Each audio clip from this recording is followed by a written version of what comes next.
Hi, good afternoon to all. Thank you for joining us. We're here from Malta's Financial Intelligence Unit, Financial Intelligence Analysis Unit, which for the benefit of any non-Malta-based listeners with us is Malta's Financial Intelligence Unit, but also its anti-money laundering supervisor.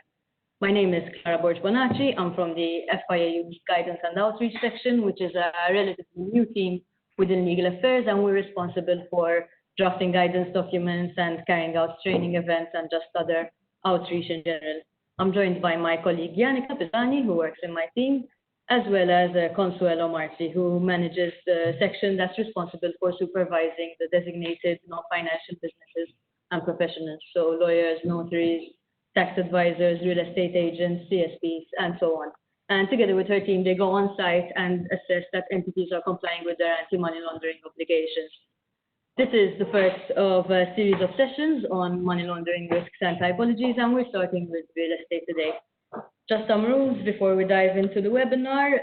This session is being recorded, so may I remind you that a recording will be uploaded on our FIU website, and that would be visible to all. So please keep your microphones on mute and keep your videos turned off unless you wish to have your faces show up in the recordings. We will be taking some questions at the end, so you can type your questions in the public chat and we'll be answering them in the last 10 minutes of the session. Thank you. So why are we starting with real estate? Property continues to be a risky and attractive money laundering typology. And in Malta, there's quite a strong real estate sector. So whether it's buying or even renting or leasing, renting of property. Now, a real estate transaction, such as a property purchase, involves quite a number of subject persons. So if it's a property sale, you have a notary who will always be on the deeds to publish the deeds. And it's also very common to have a real estate agent and also a bank or a financial institution that would be appearing on the deed, providing financial assistance to the buyer. And also, it's also common to have lawyers, accountants, tax advisors, or company service providers advising their clients generally on the acquisition of property in Malta. And it's important that all these entities, as gatekeepers of Malta's financial system, have a solid understanding of the money laundering risks that they are exposed to when they're providing these services. So any service, but today we'll focus on real estate. And of course, it's important that they are familiar with the money laundering indicators, what we call red flags, so that they can detect any suspicions once they're dealing with their clients. Now, in February of this year, we issued a guidance document on risk factors and red flags relating to the property sector, and we're complementing that with this session, where we're going to take some points from that document and elaborate on them in a bit more detail. So the session is going to be split, well, this webinar is going to be split into two. Today we'll talk about typologies, risk factors, and mitigating measures. And on Friday, we'll sort of bring these to life with two local case studies that were analyzed by our colleagues in the intelligence analysis section and some more red flags. So today we're going to run through some money laundering typologies, and then later on we'll look at risk factors and mitigating measures. Now Yannicka will run us through some money laundering typologies involving property. So over to you, Yannicka.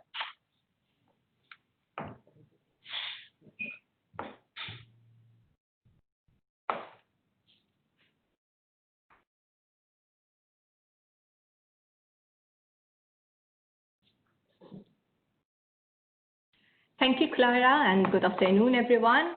We'll be taking questions towards the end of the session, so if you could please write down your questions in the public chat, we'll get to them later. To start off, my session today will be about the money laundering typologies in real estate. As Clara mentioned, and as we all know, in Malta there has been a definite increase in demand for both the purchase and also the lease of a movable property during the past number of years.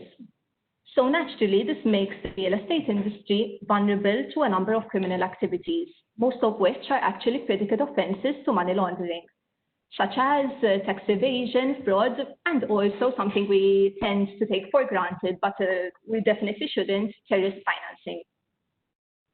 So this is why it is important for all subject persons involved in the sector to be aware of the MLFT typology surrounding this particular industry, since only by doing so will you be able to identify MLFT and actually combat it, and thus act as the gatekeepers to our financial industry.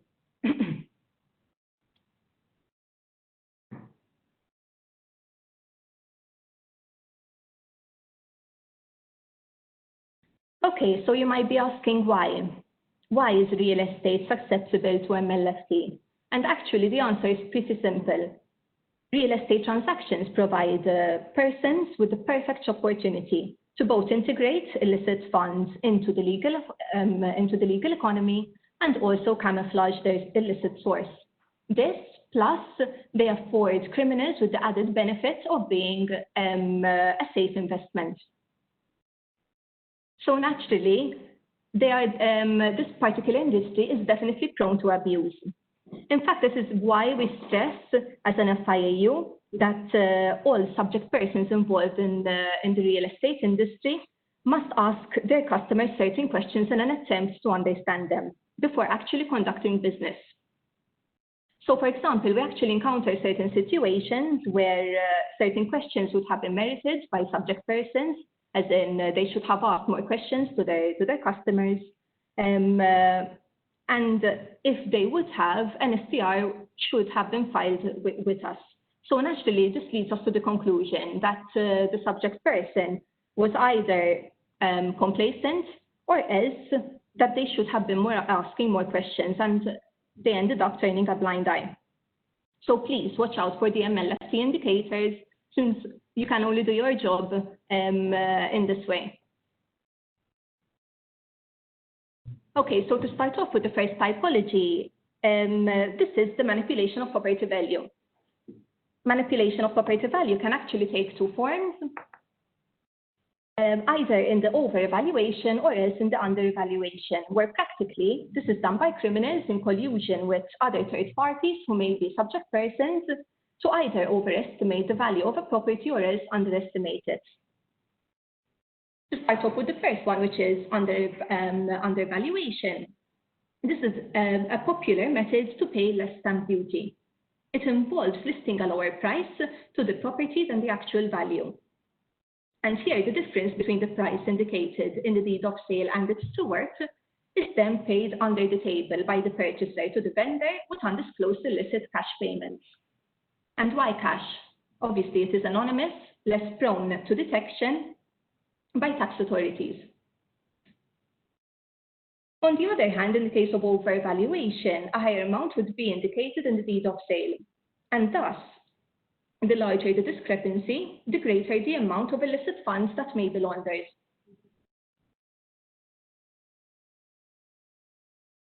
So if a loan is taken by the buyer, the larger the loan, the more illicit funds that will be used to repay the loan and its accrued interest. Some criminals also collude with other persons and fictitiously purchase a property and rapidly resell it with a declared increase in price. So where a loan was taken to purchase the property, this would quickly be paid off without any consideration for any penalties that they may incur or any additional charges. Naturally, as we know, criminals understand that this is the cost of laundering money. To move on to another typology, real estate, we also encounter certain situations where Malta is used by overseas-based criminals, and this is done intentionally to conceal assets from authorities in their home jurisdictions and also to avoid confiscation of these particular assets from their home country. In this case, criminal may use either a lump sum to purchase the real estate or else to lease it out, to pay off the lease. And also, they may use overseas-based accounts to purchase the property. These could either be their own personal accounts or else the accounts of companies or trusts. Another typology in real estate is one where front or shell companies are used, as well as either trusts or other company structures. These can either be set up domestically or offshore, and the property would be held in the name of these companies or legal arrangements. And thus, this allows the criminal to distance themselves from the ownership of the actual property. These vehicles are used, in fact, to create a shield between the criminal and the actual ownership of the property.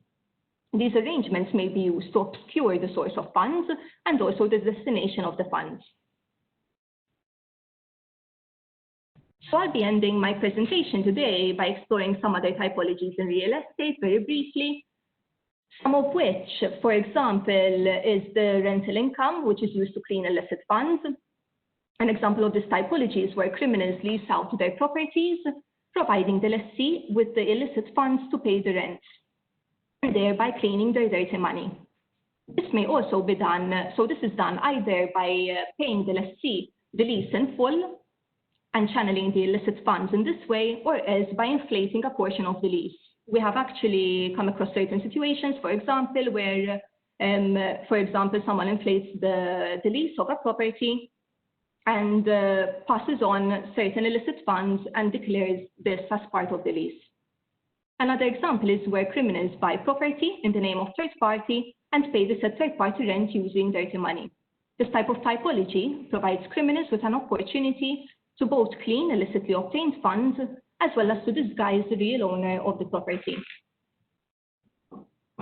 Another typology is the use of third parties, where criminals use third parties such as family members, who can be either the spouses or siblings, whoever they are.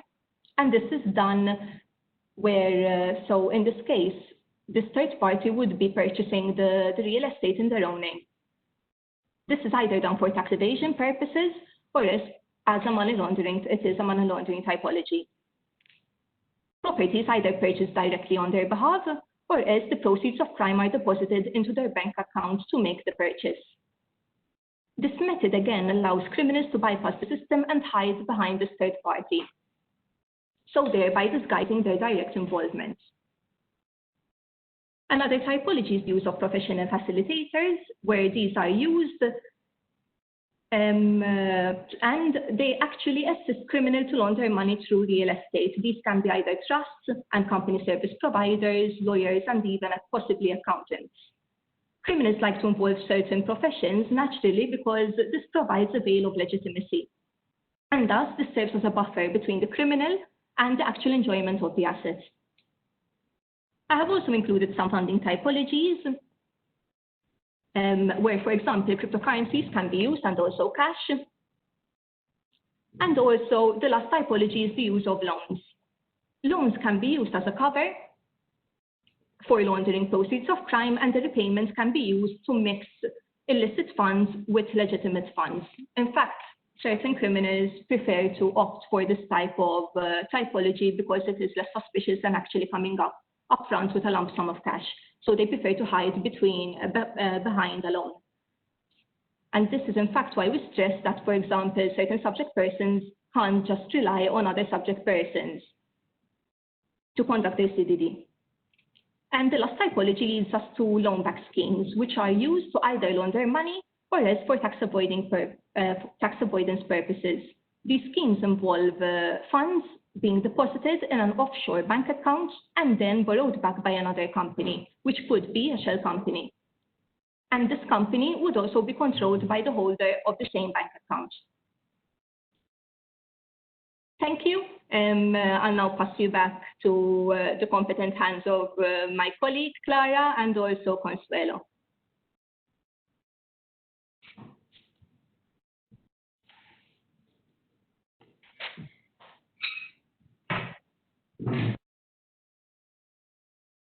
And of course, you need to carry out your customer due diligence obligations to make sure that you don't end up facilitating any of these money laundering typologies. Now, to be able to apply a risk-based approach towards due diligence measures, you, as subject persons, need to carry out your business risk assessment, what is referred to as the institutional risk assessment, and as well the individual customer risk assessment. Now, the purpose of these assessments is to assess and to know and to document how and to what extent your clients and the services that you are offering expose you to risks of money laundering. And then with that information, you take proportionate steps to eliminate or at least reduce the risk that you've identified. So in its simplest form, again, it's a question of sitting down and asking yourself, what if my services were to be used? So what if somebody had to use my services to launder money?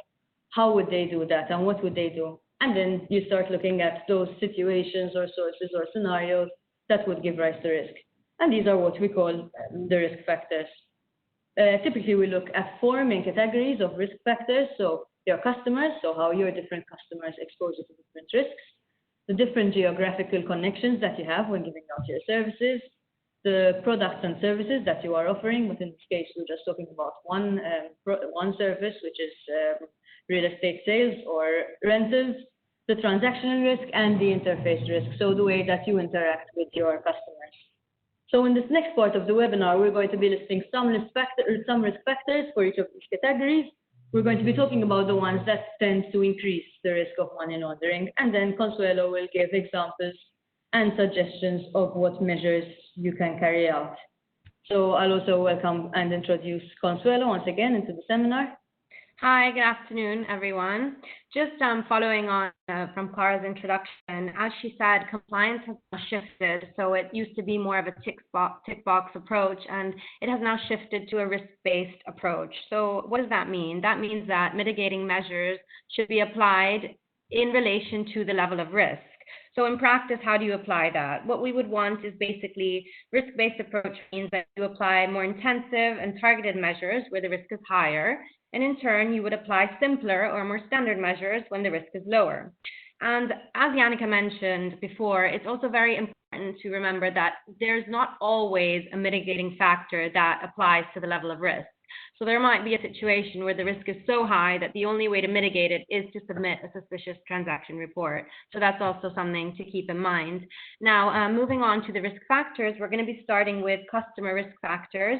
And the first thing we're going to be looking at is where you have a buyer that's looking for a property outside their usual jurisdiction or place of residence. So back to Clara.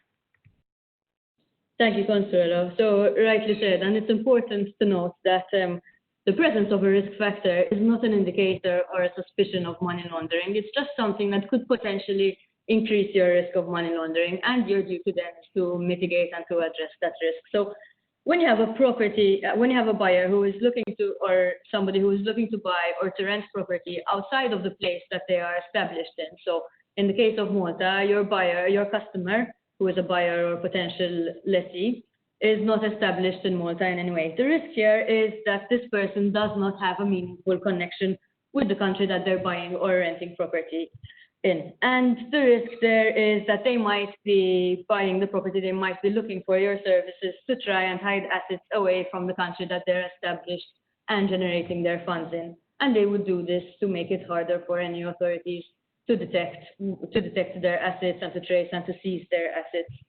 So just to give you some examples, you could have a natural person, so a human being who is not established or residing or living or in any way connected to Malta, but you could also have a company or another legal entity established in another country, but you could also have a company that is established in Malta with its registered office address in Malta, but not carrying out any form of trading activity or economic activity in Malta, and it would be looking for property in Malta. Now, of course, as with all risk factors, there could be a perfectly legitimate reason behind this requested service, but your duty is to find out, and Consuelo can explain then what you need to do. So when you have a situation where the purchaser or lessee does not have an apparent meaningful connection with Malta, I think the first thing to do, and you should always, the starting point, is to understand why the customer is buying or leasing property in Malta. So as Clara explained, the lack of a rational reason may be due to the person trying to distance their assets from their place of residence, and that obviously is the risk there. So in order to understand the purpose, you could ask certain questions. So like Clara said, you may either have a customer, which is a company, or you may have a natural person.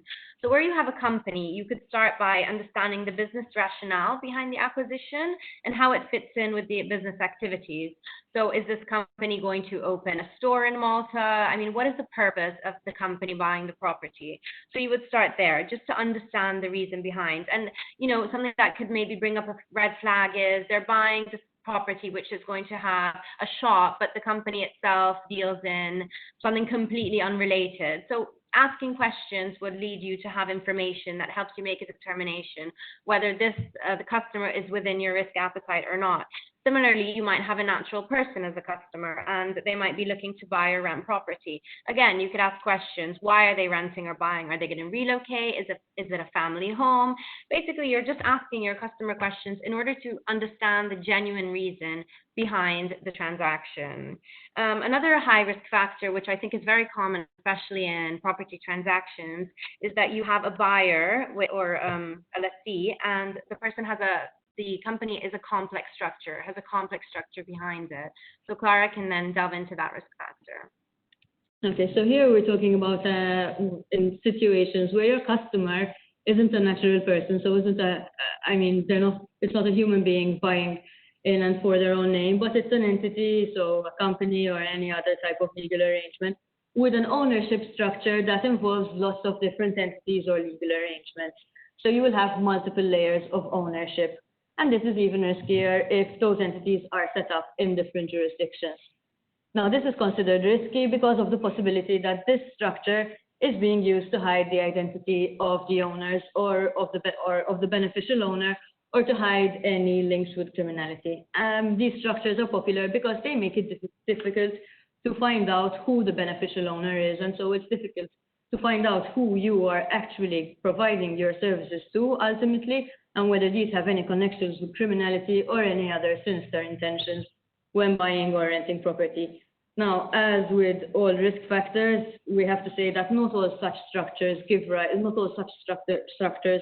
are indicative of money laundering. There are perfectly legitimate reasons behind these structures, and for economic purposes too, and for commercial purposes.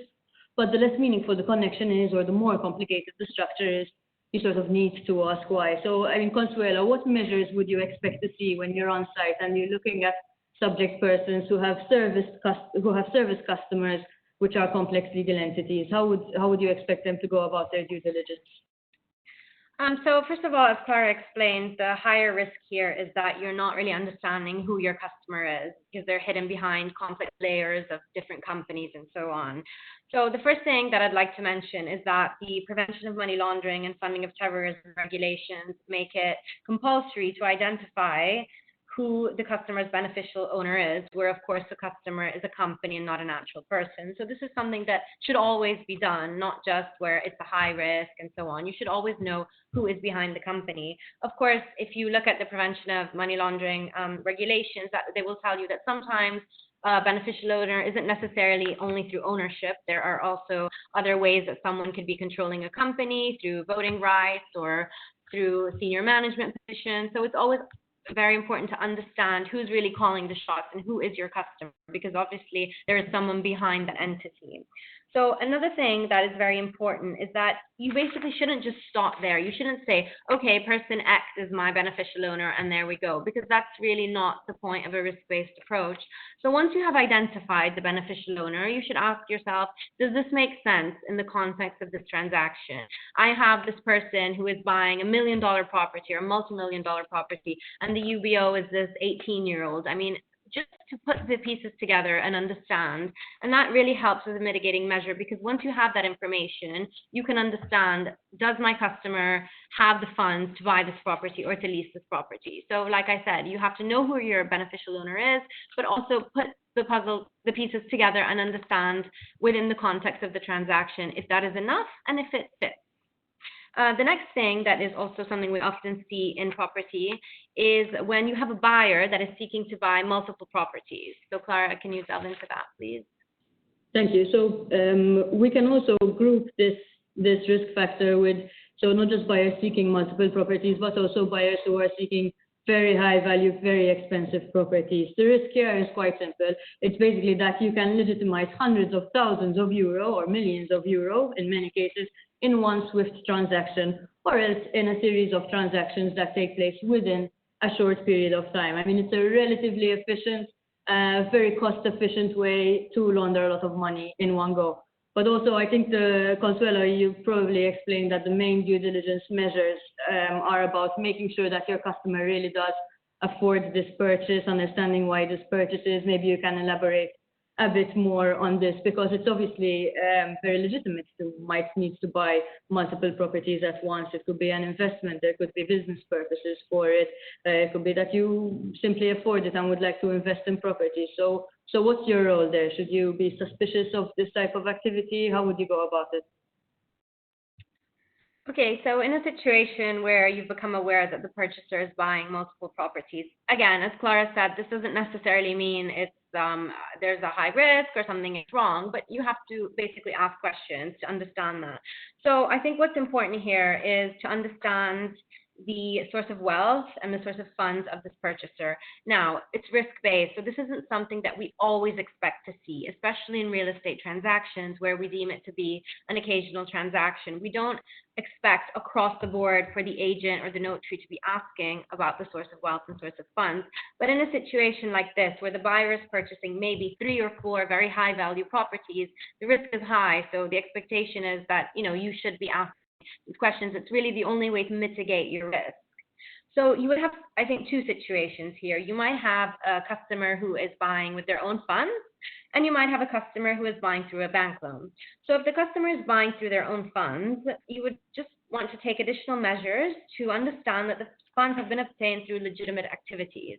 So how can this be done in practice? You could ask about the purchaser's occupation, where their funds come from, their business activity, and then of course you could substantiate this with documents. So documents could be pay slips, FS3 documents, financial statements.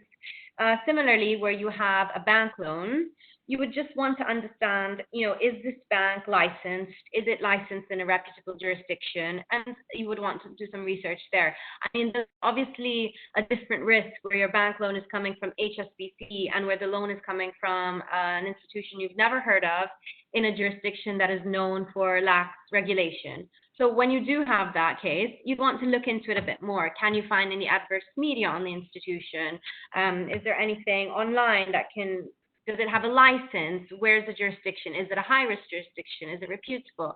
And things like this that would help you better understand the risk here. And like I did say at the beginning, because this is something that we often hear with real estate, and we get told, but I'm asking for a pay slip, and the customer is not happy, and they're saying, why are you asking me for a pay slip when I'm just leasing this apartment for €1,000?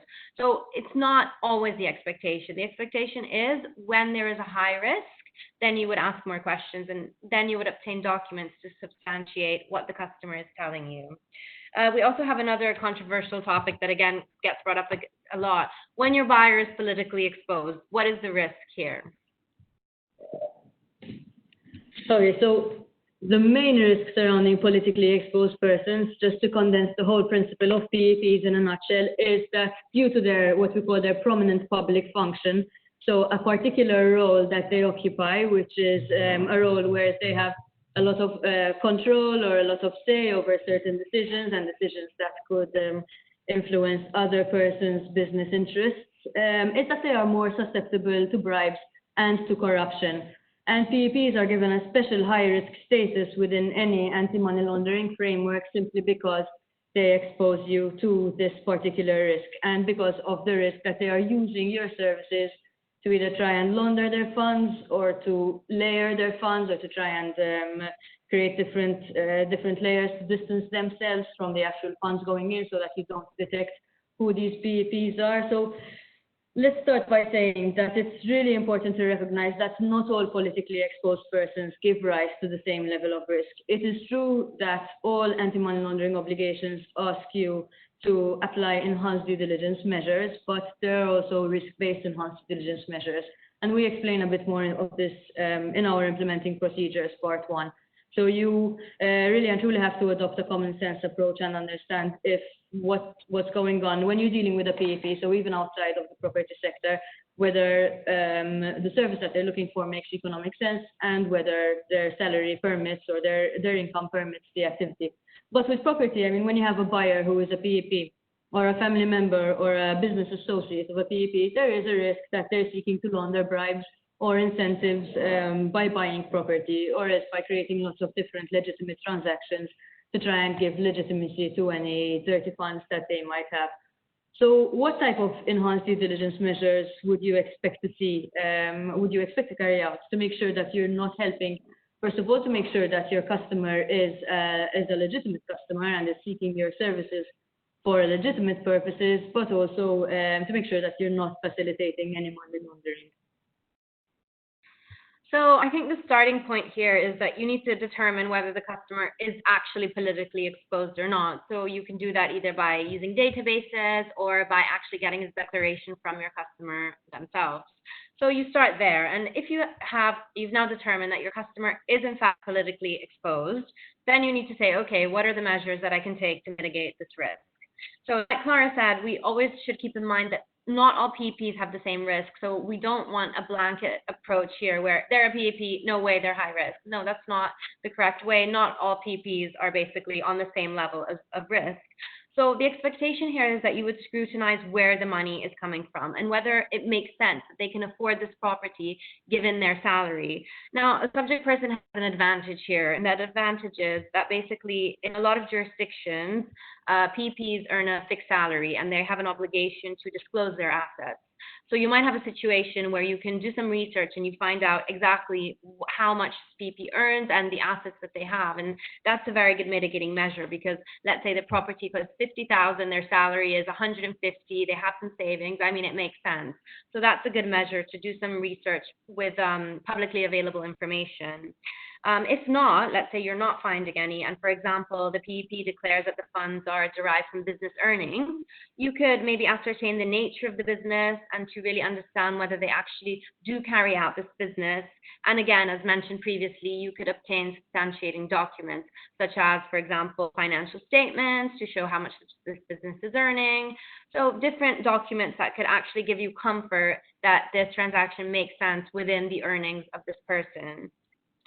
This, of course, applies similarly where it's the lessee that's a PEP. It doesn't necessarily have to be only for buying and selling of property. Now, we'd also like to mention a few factors that might be more relevant to notaries, but we think are quite important. So over to you, Clara.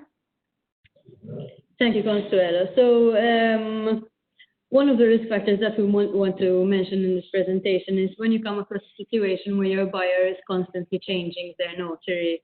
Unlike other risk factors that we've been mentioning throughout this presentation and that we'll go on to mention, this isn't something that you will immediately or easily notice, if you will notice at all. But if you do notice, then you need to pay attention because there is a risk that the customer is trying to operate under the radar. How?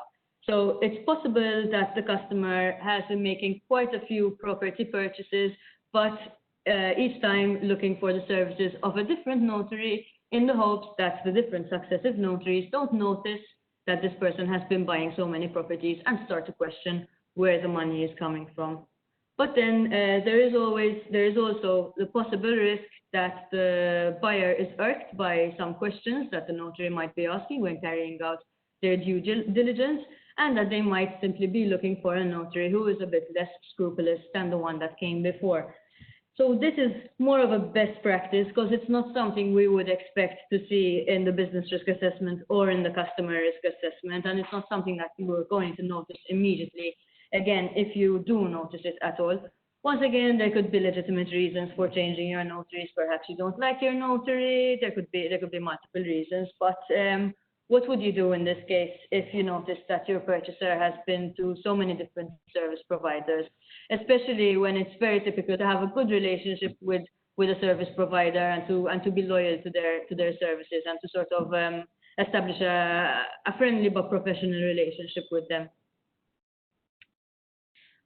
Again, we would just basically want to understand the reason behind this constant change. I mean, if the reason doesn't seem very legitimate, there might be something the customer is hiding. And if, in fact, they're approaching you in good faith and there is a legitimate reason, then there shouldn't be all this resistance to really explain to you why. And this is a risk that is also similarly might arise when you have a buyer that is introduced to you by a third party. Clara, can you just give us some examples of maybe what risks can come up when this buyer is introduced by someone that maybe you don't know? Sure. So again, just like the one before, this isn't necessarily negative in itself, and most of the time there are legitimate reasons for this. So if this is the first time that you're looking for a real estate agent or that you're looking for a notary, unless perhaps there's somebody that your family has recommended, then you're likely going to ask somebody who you trust for a recommendation for a notary or for a real estate agent or for a good bank that you can rely on and that will help you, that will do a thorough job, that you can trust. So just because somebody was introduced to you by a third party doesn't mean that you should be suspicious. Although we are aware that there are many professionals and many estate agents and providers who are very careful around working with persons that they're not familiar with. But we feel we have to point out that criminals are known to target specific service providers, not just in Malta, but this is something that we notice when we share typologies with our colleagues. Perhaps they look for a particular service provider because they're more naive, or because they might unfortunately have a situation or a reputation where they're not very meticulous with their work, or where perhaps they might even target persons who are not in a position to refuse certain customers, either for financial reasons or because they've just started their career and they're trying to establish themselves and broaden the services that they provide and broaden their customer base. But this is worrying mostly for you as service providers if you're being repeatedly targeted by unknown clients. So if this is something that you're noticing is occurring on a frequent basis, especially if these unknown clients have some form of characteristic or factor in common. Perhaps they're all from a particular country, or they all work within a particular sector, because this could be indicative that they are working in a more organized way. So once again, I have to say that this isn't necessarily negative in itself, but as a notary, are there any best practices that you would recommend, Consuelo? And perhaps in this case, the participants can feel free to share some comments in the chat that they might have on this. Just as mentioned on the risk factor previously regarding notaries, you would want to basically understand the reason behind the introduction, especially if the introduction is coming from a third party that you don't necessarily know. I mean, why are they introducing this person to you? Now, we don't want subject persons to see this as an added burden, like, oh, now this is a risk factor too, and I need documentary evidence here too. No, this isn't the point. The point is just to look out for it, because it is something that we have seen in practice that it could be risky. And I mean, we're not saying that we expect you to retain documentary evidence of how he was introduced and why you accepted that he was introduced and so on, but rather, you know, just to look out for it as a risk. And when this is done, to keep in mind why could it be used for any malicious purposes. And I do know that notaries, you're not really using agents and introducers in that way, but it could be like a third party says, oh, I've used this notary before, go to them in situations like this. It's just something to look out for. Now, something that is often encountered in Malta, especially because of the range of foreign nationals, is on geography and geographic risk factors. So Clara, can you give us some background on that, please? Okay, so when we talk about assessing your jurisdictional risk factors, we're looking at how connections that you might have through your transactions are connected to countries outside of Malta. And you need to assess how these connections with other jurisdictions expose you to a higher money laundering risk. Now, it's important to note that in our implementing procedures part 1, which is our principal guidance document and which is binding on all subject persons, we have an extensive section on assessing high risk and non-reputable jurisdictions, and also assessing the nature of the connection that you have with your customer. And I cannot emphasize the importance of this document enough when we're talking about jurisdictional risk factors. So within the real estate sector, you would have a buyer or the beneficial owner of a buyer who is resident or established in a country outside of Malta, or who otherwise has strong ties or connections to that country, such that the funds that they are going to use to fund the property or to pay for the lease are generated in that country. So not generated in Malta, but generated in another country. And the risk here is that if that particular country is known to pose a high risk of money laundering because it is known for certain criminal activities, for instance, drug trafficking, organized crime, drug manufacturing, and so on, then there is also an increased risk that the funds that are coming in from that country and that will be processed to you have come from those services. So high risk jurisdiction equals high risk service. And so this increases the possibility that the property is going to be funded with proceeds of crime, that the money came from some form of criminal activity, and the buyer or the lessee is trying to launder those funds in a different country, so in Malta, to try and escape detection, or to simply try and launder those funds somewhere where they're less likely to be detected and where their activity, their occupation, information about their personal life or adverse media is less likely to be detected. So if the funds are coming from a country that is known for corruption, so widespread corruption or widespread drug manufacturing, or from a region that is known for organized crime, what should you do to mitigate this risk? Should you refuse this customer? How would you go about it? So where you have a customer who is coming from a high-risk jurisdiction, or the funds are coming from a high-risk jurisdiction, the first thing that I think you need to assess would be the nature and extent of the connection. I mean, it doesn't necessarily mean that because they have some connection with the jurisdiction, the risk is high. So you really need to understand what that connection is and how it ties in. As Clara said, but I just want to mention it again, we have a really extensive section on the implementing procedures, which deals with jurisdictional assessment. It deals with which jurisdictions are a high risk, how to distinguish between high risk and non-reputable. So I really would urge subject persons to refer to it because it is very useful. And then in terms of practical steps, I mean, as we've said many times, it's basically just obtaining supporting documentation until you have comfort that this makes sense within the context of the transaction. So where it's a natural person, you could obtain information on employment or business activities, and you could obtain supporting documentation based on the level of risk.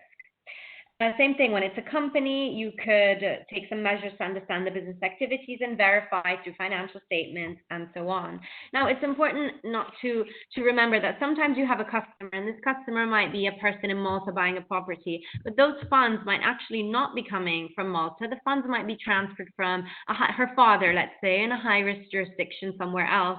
So it's important to remember that even though your customer is X, this person in front of you, there are many different connections that might arise, and we don't want subject persons to say, okay, but the funds came through the bank, so it doesn't matter, because the risk of a notary or real estate agent in a bank might be different, and ultimately you are helping them with the transaction, and ultimately your reputation is also at stake. So that's why we kind of ask subject persons to look beyond the layers and see where the funds are coming from as well.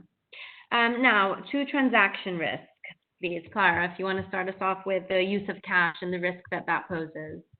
Sure. Before we start talking about the use of cash, Consuela mentioned a really important point, which is protecting your reputation. Yes, we do things because we want to be compliant with money laundering laws, but ultimately you really need to make sure that you protect your reputation as a service provider, but also the reputation of the professional sector that you operate in, because the moment that there's some adverse media about a type of service provider who serviced persons who were laundering money through their services, then the whole profession or the whole sector takes a hit.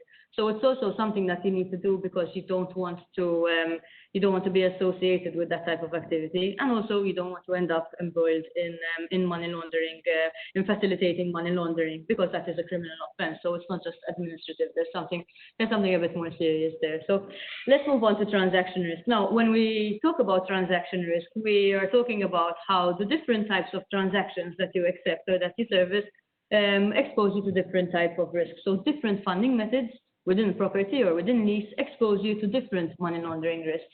And we're starting with cash because perhaps it is one of the most obvious risk factors here. Cash in Malta remains a very popular means for cultural reasons. So we'll talk about the cash restriction limitations later on in this presentation, but cash remains very popular in Malta. It's quite a cash-intensive economy.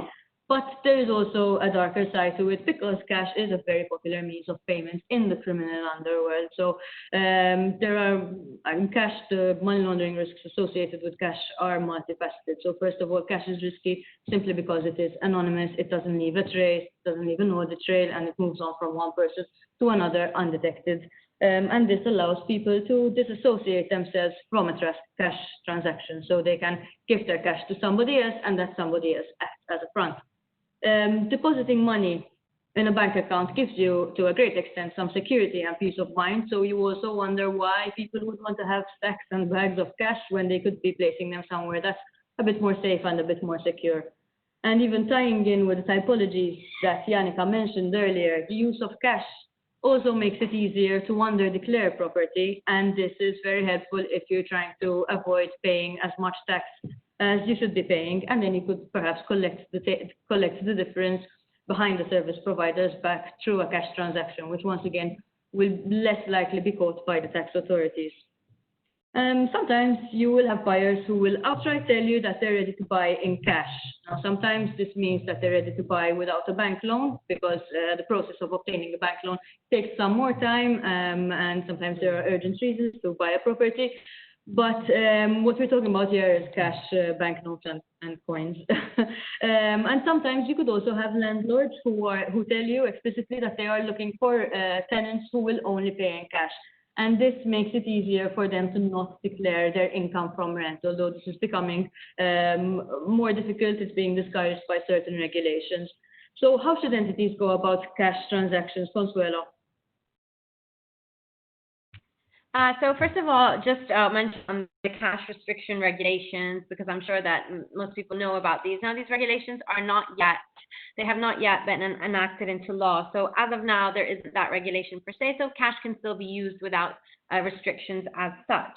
But something we have seen from the supervisory side over time is that people are a lot more wary when it comes to cash now. So we already have subject persons that implement that in their procedures, that they do not accept payments in cash. So this is something that I think it's already a cultural shift where cash is no longer accepted, as widely accepted as it used to be.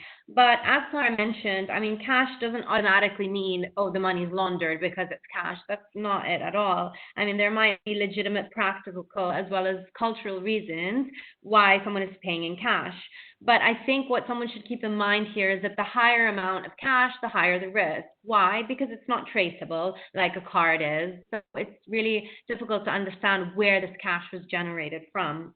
So this is a perfect example where you would apply the risk-based approach and you would say, I need to ask for source of funds because I have this customer, I don't know where he got the cash from, and I've got all this cash in front of me. So there's really no way for me to look at the cash and understand where it came from. So you would basically want to question, why is this purchaser resorting to physical cash? Or perhaps why is the seller accepting a transaction in cash or actually asking for the transaction to be paid out in cash? And you would want to have some reassuring information on the source of wealth and source of funds. In all cases, we would expect, and we know that this happens, that the agents or notaries user experience, especially when it comes to market value. So you would look at the contract and you would try to understand, does this make sense in the current market? And sometimes cash is used when it actually doesn't make sense in order to cover up the contract in some way. So again, the use of experience and questioning and having supporting documentation to understand why cash is used. But as mentioned, it's not necessarily a transaction that should raise an alert right away. I mean, there might be reasons, and it's something that you see, especially certain demographics. People are using cash, and it does happen. But until these restrictions are in place, then we would just apply these mitigating measures in order to understand. Now, another similar issue or risk with use of cash would be use of own funds. Okay, so when we talk about the use of own funds, of course, this could include cash too, but we're talking about situations where the buyer is purchasing property, so this doesn't really apply to letting because the amount is relatively low. But when the buyer is funding property with their own funds, so without a bank loan or without any other financial assistance, the risk here is that this person has accumulated a large amount of funds illegally and are trying to launder them through property, through the purchase of property. The risk here is that the funds could have been generated illegally, and this applies even if the funds are coming from a financial institution. And here, so even if the person has those savings accumulated in a financial institution, and here you might want to consider assessing the reputability of that financial institution too. Now, this is an example of a situation that could be perfectly legitimate. So you could have a person who has accumulated those funds either through savings or through investments, but also through a donation or through inheritance. But really, you really need to carry out your due diligence to establish this and to be satisfied that the funds are legitimate. So maybe, Consuelo, you can explain in brief, if you come across such a case when you're reviewing a file of a person who bought a property without financial assistance, what you would expect the subject person to have done. So in a situation where you have a customer that is using their own funds, as always, the risk comes with, I mean, it's not static. So the higher the amount, the higher the risk. So if you have someone who, I don't know, has saved 10,000 and they're buying a property for that amount, the risk is obviously a lot lower than if they've somehow saved 10 million and they're buying a house that is worth 10 million without a bank loan. So you would ask for justification, which might include supporting documentation in accordance with the risk at hand. So the level of detail would be, again, based on the risk. So some practical examples. You might have a person who is buying a property and saying that I am buying them out of my own funds because I've saved money through investments. So you could substantiate that from, for example, you might ask for documentation, which would include request dividend warrants or documents to prove the sale of these investments as proof. You might also have a buyer who has accumulated funds and they say it came through inheritance. So in that case, you might want to ask for a copy of the declaration causa mortis to verify that the funds actually came from an inheritance. There's documentation depending on what the purchaser tells you they accumulated the funds from. Again, if they tell you they're just accumulated over time through employment, you might want to understand what is their employment and could you actually accumulate this amount of money based on this role or based on this role that you had. And again, you could ask for pay slips, you could ask for any documentation that would substantiate that. Clara mentioned this before, that in most cases, even though they're your own funds, they're obviously placed within a bank when it's not cash, but it's physical cash. So it's placed within a bank, and as we mentioned earlier, you would just want to understand, is this bank in a jurisdiction that is reputable? Is it a high-risk jurisdiction? So we don't want the subject person to just say, oh, it came through a bank, so it's absolutely fine, because you still want to know a bit about this bank and whether this bank is within your risk appetite and where the funds are actually coming from. This now takes us to non-bank loans and third-party funding. Thank you, Consuelo. So sometimes you come across situations where the buyer is borrowing from a person or an entity that is not a bank or a financial institution. So they'd be borrowing funds from a company, a shareholder, a private entity, and practically anybody who is not authorized or licensed in any way to grant credit facilities to acquire property. There is a risk that the lender of these funds is seeking to loan their money by giving out private loans or as colluding with a person to give out loans to finance the acquisition of property, and then legitimizing the funds through loan repayments, effectively cleaning that dirty money.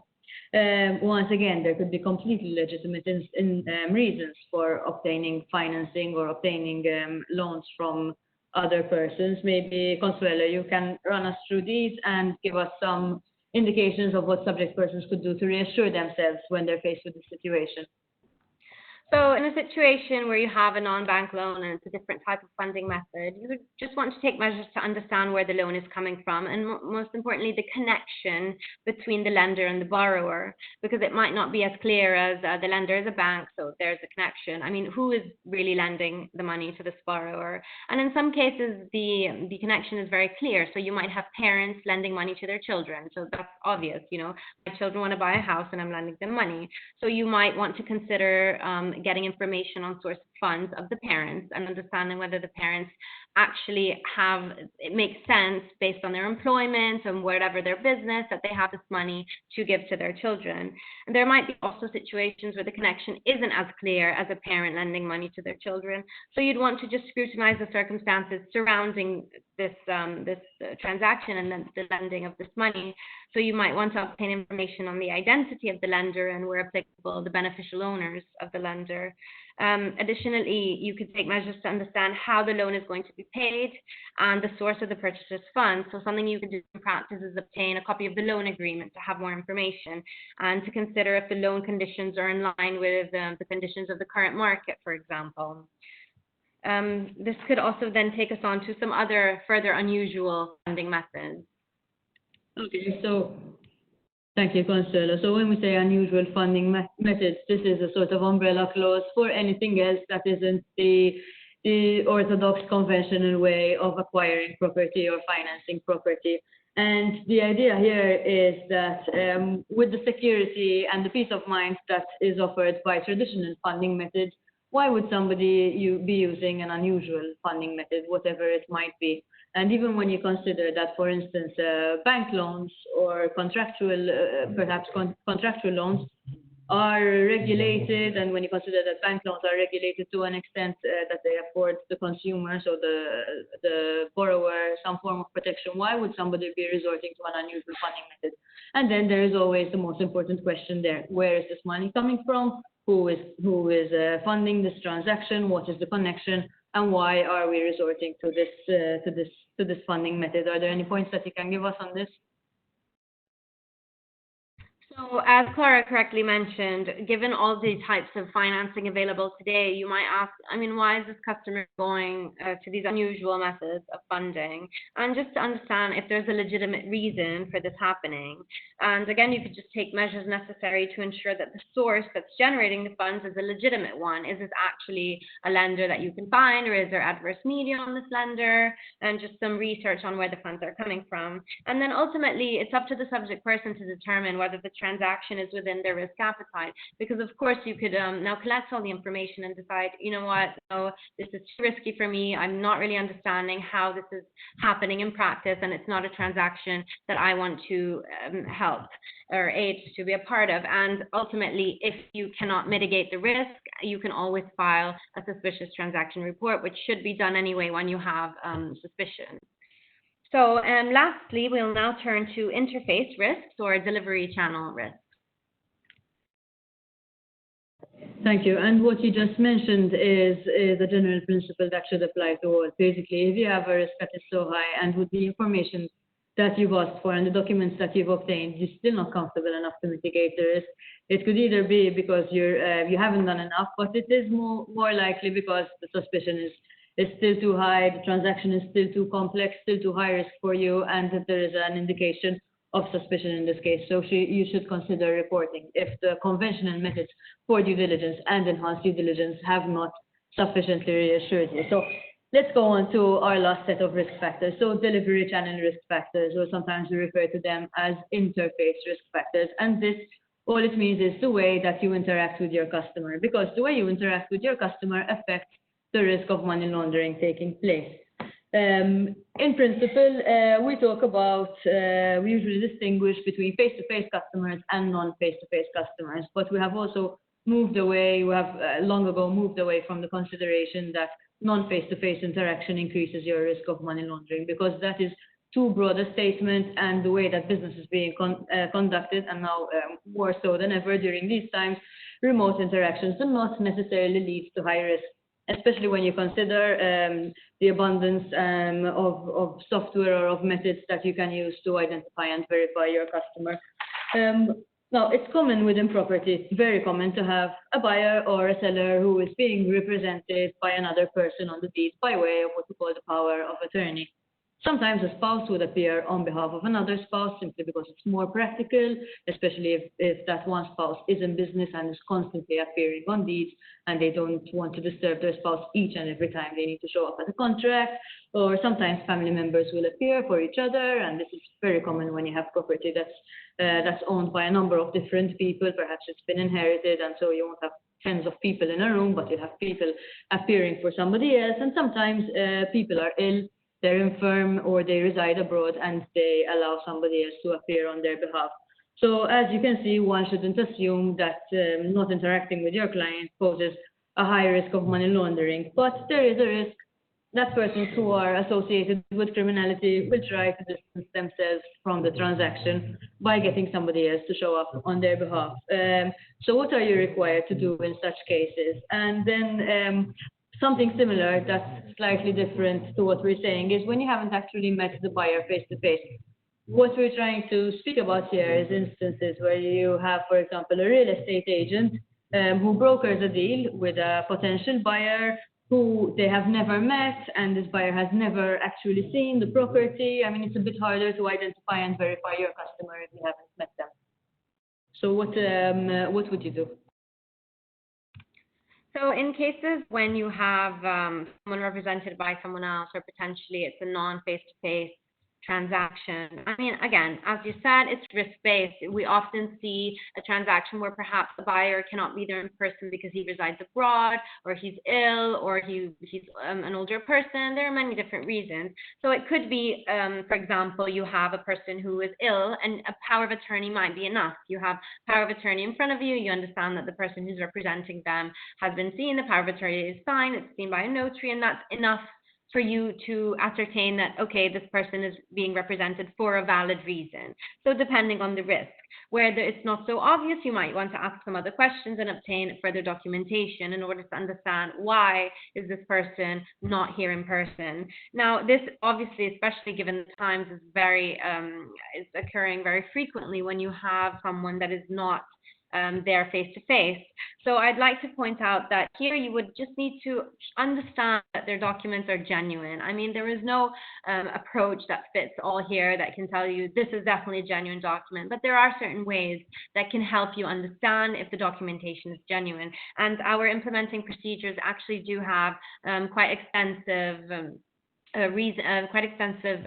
ways on how you can do this, and certain means of identification, verification that can be done, and not in a non-face-to-face way. And something else that we are also open to is queries. If you have a query, especially given the current situation that we're in, I have this situation, how do I ascertain the identification? Please do feel free to send us an email, and we're happy to give you guidance in this respect, because it's something that we understand is sort of unprecedented, and everyone does have certain questions here. Clara. Consuelo, on the point that you just spoke about, we have a question that's just in, so I'll just read it out. And it says, in situations where the notary has never met the principal, so the customer, I say, or the beneficial owner, but has always dealt with the agent, who is of course duly authorized, would the FIAU deem this to be a non-face-to-face? Now, if you have met the agent on a face-to-face basis, we consider this relationship to be a face-to-face relationship. The principle that you need to bear in mind is that if you have not met somebody in person, it's very difficult. It's not very difficult. It's a bit harder to ascertain with full reassurance that you have verified them and that you have seen the person in front of you and that you have seen the documentation. But I think I should also mention that, once again, we no longer consider non-face-to-face relationships to pose a significantly higher risk of money laundering. It's something that you need to consider and that you need to factor into your risk assessment, but it doesn't necessarily lead you to carry out enhanced due diligence measures unless you feel that you need to do that. So this brings us to the end of what we've had to say. I hope that it was informative for you all. We are going to take some questions and answers, but it would be good to close on a final note by saying that all measures that you take should be risk-based in nature. Our implementing procedures are very detailed about the risk-based approach. There are sections about the business risk assessment, the customer risk assessment, risk factors, but also how to carry out enhanced due diligence measures, how to carry out customer due diligence measures on a risk-sensitive basis, different types of measures that you can carry out according to the risk, and so on and so forth. But also very specific to property, because we're dealing with occasional transactions. It is not obligatory to request source of funds information for each and every transaction. However, sometimes requesting source of funds information is the only way that you can mitigate the risk, particularly when the risk has to do with the money that is going to be processed by way of the transaction. So we are going to be joined now by the head of legal affairs of the FIAU, Alexander Manjon, and we're going to be asking some questions and answers. We're going to be going through some of the questions that we've been asked. So I'll just pass on the microphone to Alex.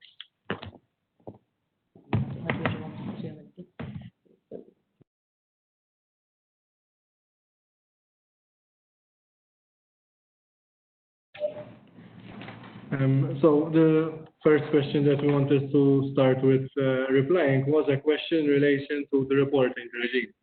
And one of the questions that we received was whether, as a way of policy, we should adopt a system for the reporting of very high-risk transactions rather than suspicious transactions. First of all, it is important for subject persons to understand that their role within the anti-money laundering regime is for them to carry out the necessary scrutiny to identify whether there are suspicious transactions that should be detected and flagged to the FIU. And in situations where they are faced with very high-risk transactions that they cannot mitigate with the appropriate customer due diligence measures, they should desist from carrying out such transactions, as they might end up being involved in money laundering operations.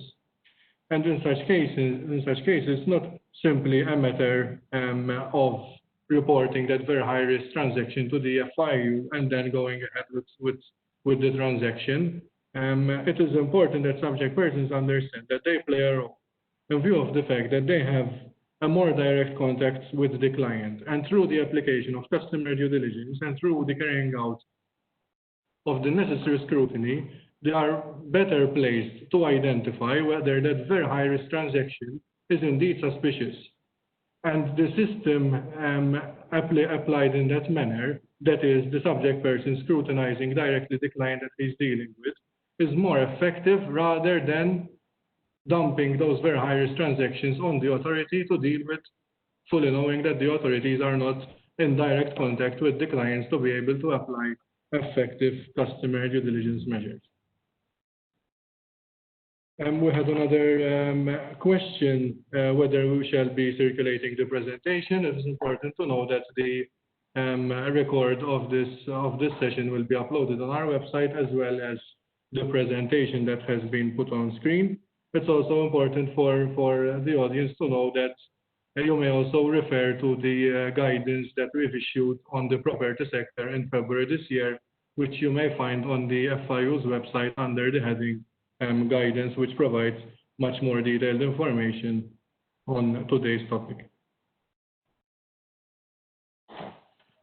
Thanks, Alex. So there was another question on what you should do and whether it's considered a red flag or whether it's considered suspicious when a foundation or a trust is acquiring a high-value property. And I think this is something that Consuelo also mentioned earlier when we spoke about what measures you need to carry out when you're dealing with persons who are buying multiple properties or buying high-value properties. No different when your customer is a foundation or a trust, but it's also important to understand why a foundation or a trust is trying to acquire this type of property, whether it's in line with the purpose of this foundation, if it's a purpose foundation, whether it's in line with what is stated in the statute of the foundation, whether it's in line with the trust deed, and of course you need to understand the source of funds, so where the funds to purchase this high-value property are coming from.